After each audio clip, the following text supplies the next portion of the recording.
Savez-vous la différence existante entre trop et très? Est-ce que vous connaissez qui fonction yo? Vous connaissez évidemment comment pour l'utiliser yo? On va l'expliquer dans la vidéo et m'a donné des exemples appropriés de partie. Bon, on commence avec très. Ce petit mot très avec accent grave est un adverbe d'intensité. Il sert à renforcer un adjectif ou un autre adverbe. Qu'est-ce qu'un adjectif? Un adjectif, c'est un petit mot que vous utilisez pour décrire un bagage. Rems intelligent. Femme ça sont belles femmes. Femme ça sont belles femmes, le mot belle. Rems intelligent, le mot intelligent. Donc c'est ça qui est adjectif. Donc vous utilisez le mot ça pour décrire justement un autre mot. Ce petit mot très exprime une intensité élevée, mais sans une connotation négative. Très indique que la qualité ou l'action est simplement forte ou encore accentuée. On l'utilise devant soit un adjectif, soit un adverbe. Bambo quelques exemple. Elle est très intelligente. Très, dans ce sens ça, pour un sens, eh bien, positif. Elle court très vite. Ce film est très intéressant. Vous voyez, donc très poté, un sens positif, li évidemment renforcer adjectif là, lui montrer intensité un peu élevée, donc on utilise très. Attention, très ne suggère pas d'excès.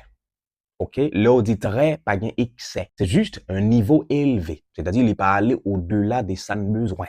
Très. Vous voyez? Donc, il est très intelligent. Pas bien qu'un excès. Elle court très vite. Pourtant, trop est également un adverbe d'intensité. Écoutez bien. Trop, c'est au-delà de ce qui est acceptable, au-delà de ce qui est souhaitable. Vous voyez? Là où est gagnant excès. Pour trop, gagnons excès. C'est-à-dire, il est justement aller au-delà de ça nos besoins. Dans ce contexte, on peut dire que trop indique justement une intensité excessive. Contrairement avec très, qui était seulement indique une intensité, mais trop lui-même est obligé d'ajouter excessive parce qu'il y a excès. Également, trop peut exprimer un problème ou un désagrément. C'est-à-dire, trop lui-même, les gens doivent gagner connotation négative. Pendant que dit très, pas de gagner connotation négative. On l'emploie également devant un adjectif, devant un adverbe, mais parfois on l'emplace également devant des noms suivis de prépositions de. On peut dire par exemple, il est trop fatigué.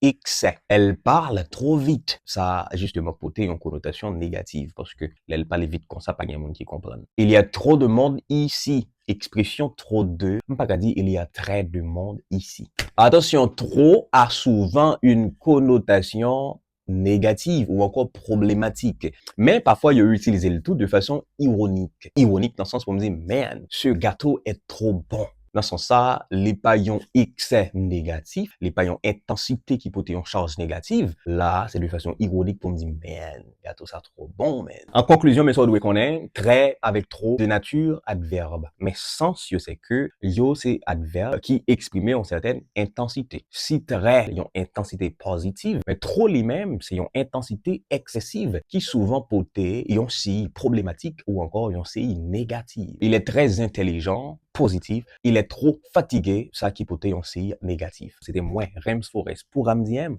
Salut. I'm out.